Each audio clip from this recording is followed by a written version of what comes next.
guys, welcome! It's Wednesday, which means it is our time for writer workshop.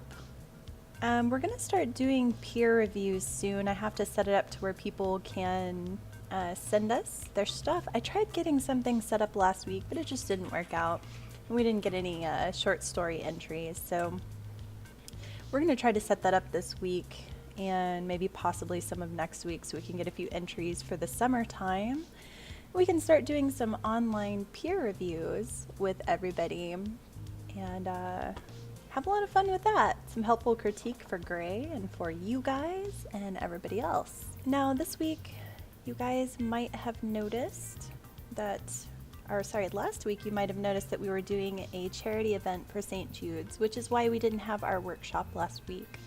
And I tried to post that on all my social media, which you can find over here on this side. There we go. I forget the camera flips it right over on this side. And you can follow me on there and keep caught up. I mostly stay on Twitter, and I also post on YouTube as well as Twitch.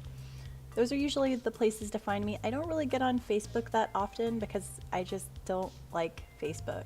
It's really annoying and kind of old. So I don't enjoy doing the Facebook thing. We start these at noon, but yay Spectrum. So a little behind today, but that's honestly good because we don't have what I initially thought we were going to have for today anyway. So what we can do is we can just talk about getting your routine for writing set up and what to avoid, especially when you first start writing. A lot of people get in this mentality of my writing has to be absolutely perfect the first time. So they write and then they edit and they write and they edit and they write and they edit, and you'll never ever finish a novel that way.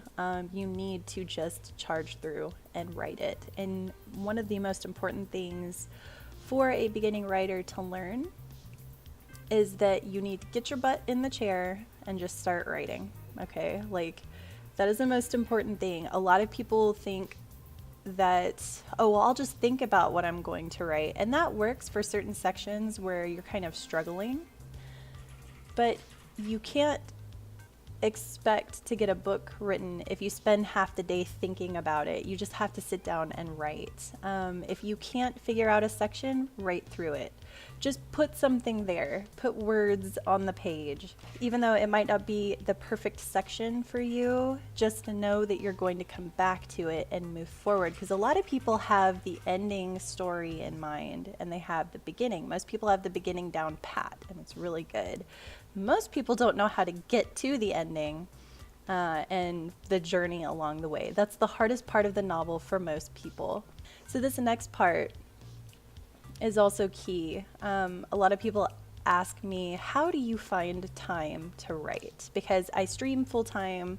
I also do graphic design and illustration, and I write. Those are the things that Gray does. I also make YouTube videos. So a lot of my friends are like, I really want to write this book, but I just don't have the time. And I'm like, man, you've got a day job. That's it. What's your excuse? Like, the reality of that situation isn't that they don't have time. It's that they're not good at time management. And I'm honestly bad at time management with my personal life. Like, oh my gosh, Engine could attest to that. I procrastinate like so often. But the thing that I do realize is that I need, like, when I need to sit down and actually get through a story and how much time I have to do it. And I know that if my excuse is constantly I don't have time for it, it's because I have not set aside time for it. Not that I don't have time.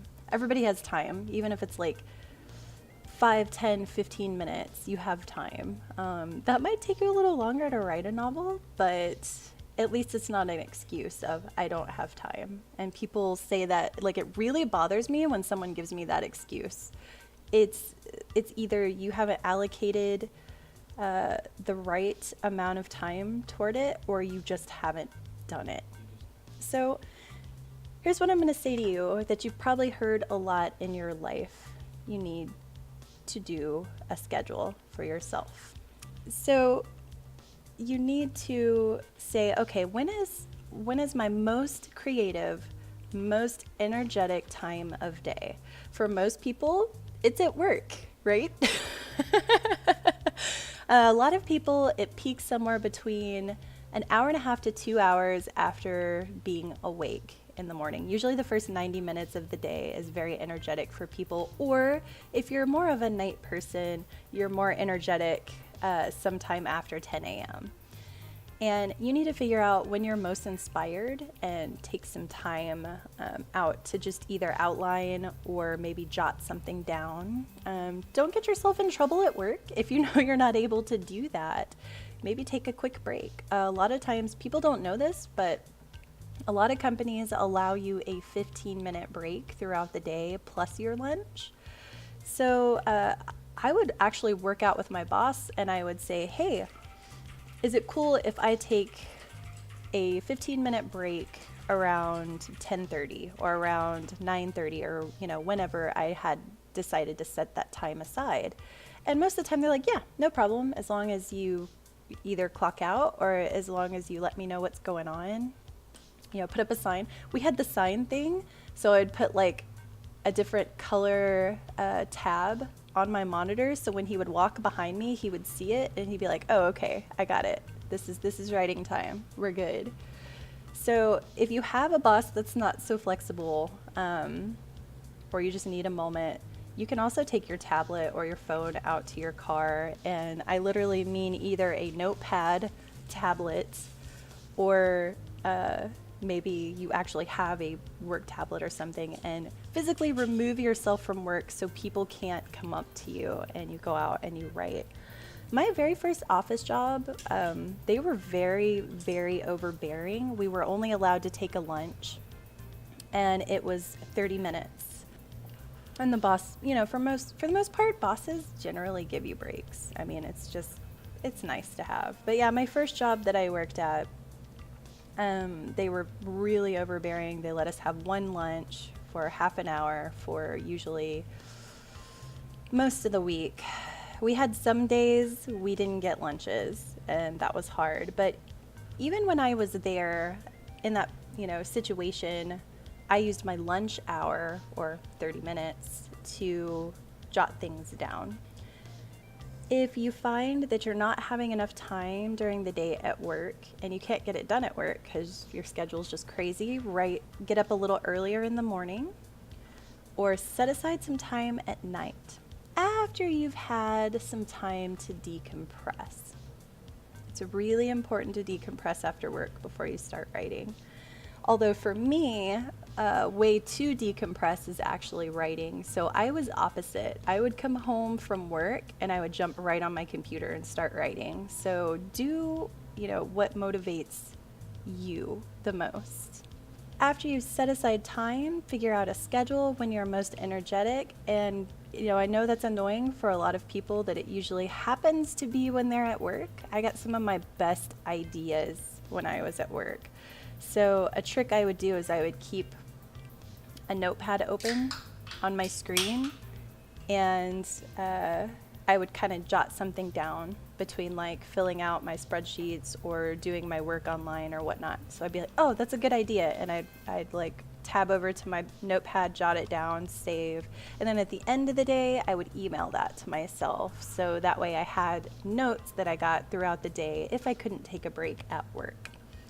So find your most energetic time of day and write, especially if you're the type of person that has to work somewhere between 40 to 60 hours a week and you just don't have time during the day because your work schedule really is that hectic. Or maybe just pick 2 days out of the week you write, maybe write on the weekends, so that way you've got it going. You have a writer friend who has 3 kids and a full-time job. She gets up at 4:30 every morning and writes. Yes! NAFTO, the best time of day for moms is to write before everybody else gets up. It is like you time. It is sacred. So you get up before the entire household is awake and at full force, and you've got to do breakfast and make sure lunches are good to go and backpacks are packed, forms are signed, all that fun stuff that parents do in the morning. And it's just so neat because oftentimes, and I know it sounds kind of weird, but when you wake up before everybody else, there's also a temperature difference too in the house. It's really, really cool. And a lot of times people tend to perform better in cooler temperatures and when they're not all wild and crazy and running around. So it sounds strange, but it's true. 4:30 a.m. Yeah, some people are more creative in the evening. And it also depends on your schedule. Are you a 10 to 7 person? Because if people tend to work 9 to 7 or 10 to 7, oftentimes they're more energetic in the evening because they naturally go to bed later than most people. And that's just a thing that happens. For me, I've always been more of a morning person. So from the time I first wake up until about 11 o'clock. So I usually try to get up somewhere between 7 and 7:30 in the morning. I'm my most energetic up until 11, and then it just kind of declines from there. She's been doing that for years. She's not published with Sourcebooks? Oh, now published with Sourcebooks. Ah. Oh, you work 8 to 5. That's interesting. Is the schedule like something you've had for a long time? Do you usually stay up later? Because a lot of people that are 8 to 5 typically are more energetic in the morning, like the first part of the day. Tone Deaf's like, I'm different. Yeah, but like I'm saying, like Nafto's explaining, you're retired, so you write on and off all day long. Yeah.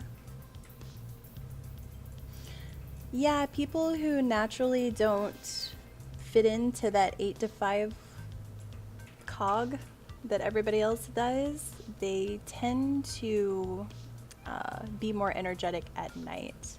And there are people that are more energetic later in the evening. It's not as common, but it does happen. A lot of people, it's based off their schedule. So if you've been doing that for years, you've probably trained your body to kind of be in autopilot for the first part of the day because you're tired.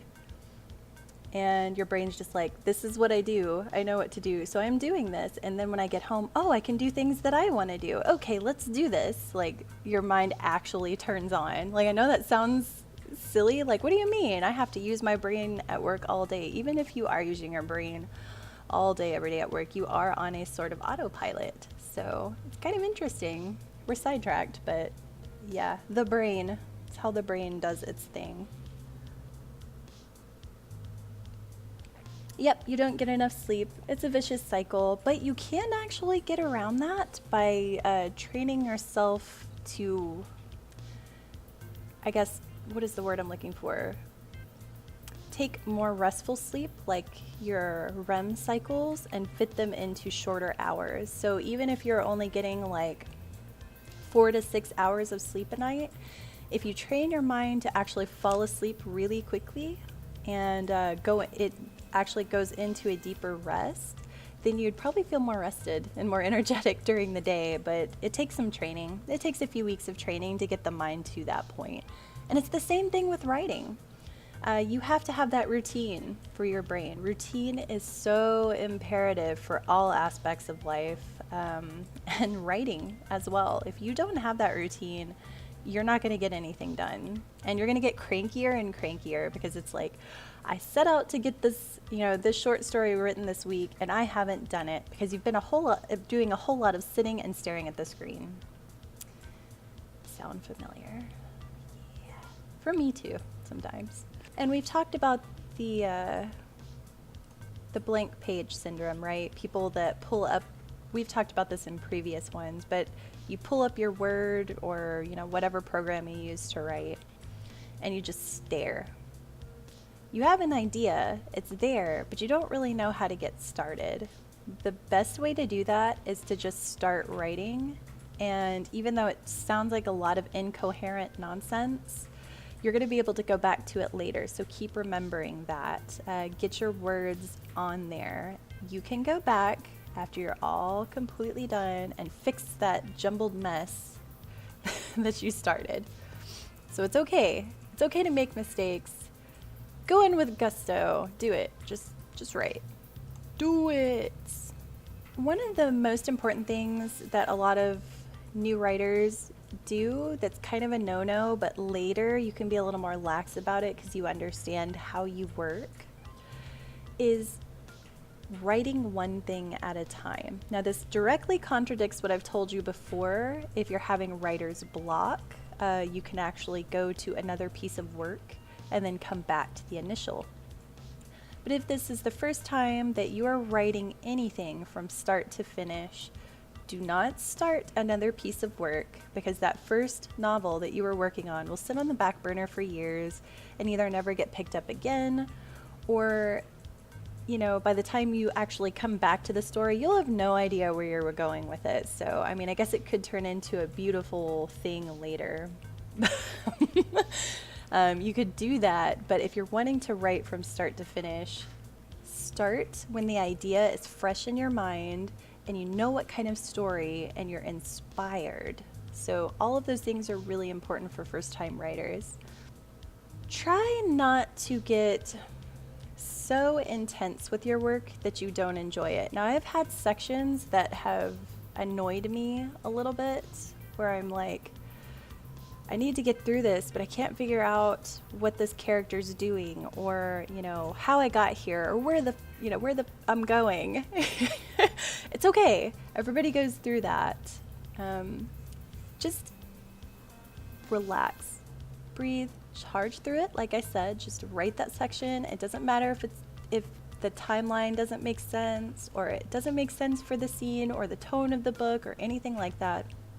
Get through it. Like I keep honing in, you're going to be able to come back to that later. It's okay. Edit after you're done. That is the biggest piece of advice I can tell you as a new writer. The middle of a novel can be hell. It is the part that most writers get stuck at. It's that muddled journey along the way, because you know how you want it to end, or how you want the setup to be if it's part of a trilogy, which I've warned new writers, do not start a trilogy. Write a standalone novel first. If you start off writing a trilogy, chances are it's never going to be finished. Write a novel first, then work on a trilogy. If you are really serious about writing, make sure that you write first. Like, when I say you want to write when you're in the most energetic part of your day, it's important that you do this and you stick to your routine. If you're serious about finishing that book and this is something that you want to do as a career, that needs to come first before getting on TV or YouTube. Do not allow yourself to get on any sort of social media, YouTube, Netflix, games, whatever your distraction is when you're writing. Don't do it. I can actually write with music, and I actually write better with music, but some people can't even handle that distraction. I find I write better with music without words.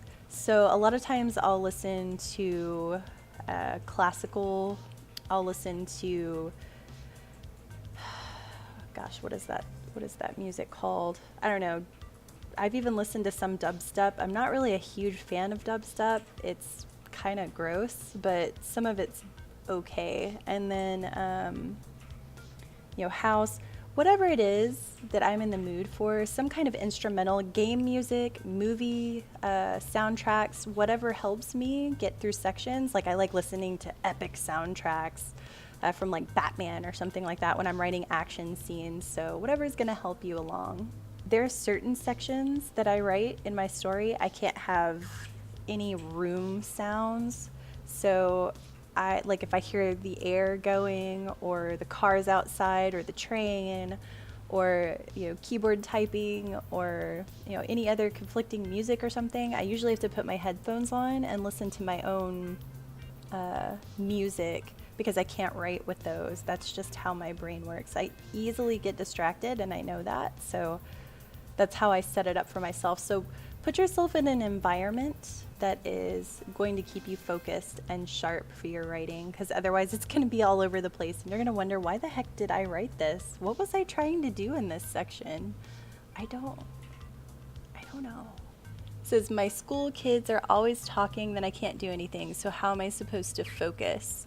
You need to find a space that is yours, that you can shut out the distraction. A lot of parents have, I don't know if you have someone that can help, if you've got support at home that can let you do your thing for a little bit, or if you have to do it before everybody else wakes up.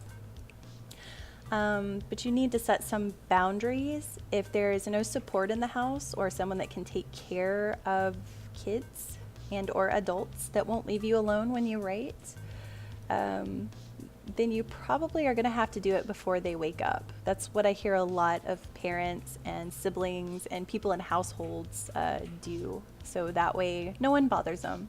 That's actually what I did in grade school and middle school, is I woke up before everybody else did, and I would sit down and I would write like before everybody else woke up in the house, like my little brother and my parents, and all the morning noises started in. So that's pretty much what I did. And I was kind of one of those people that got up early before everybody else anyway. So I had like an extra hour to myself. It was really great. I liked it. So hopefully that helps. A lot of times when people say that they don't have time or they have too many distractions going on around them, you're going to have to make time, or you're going to have to set boundaries. Like, one of those two things have to happen. And like I said, if you're in a situation where you don't have support or someone else to take care of the child or children or adults there that won't leave you alone, then that's pretty much the option I would suggest, is getting up before everybody else, or going off into a car, or somewhere that's relatively nearby that you're away from everybody else. Maybe you have a balcony, maybe you have a patio, maybe you have a garage. I don't know. I've heard stories before about people that just find certain sections of the house they know they can be left alone. And I was strange because I would sit in my closet sometimes and write too, or I would go off in the backyard and sit and write. So I was always a bit of a loner. I would kind of go off by myself away from everybody else before they woke up. So now we know, create a space for writing for yourself.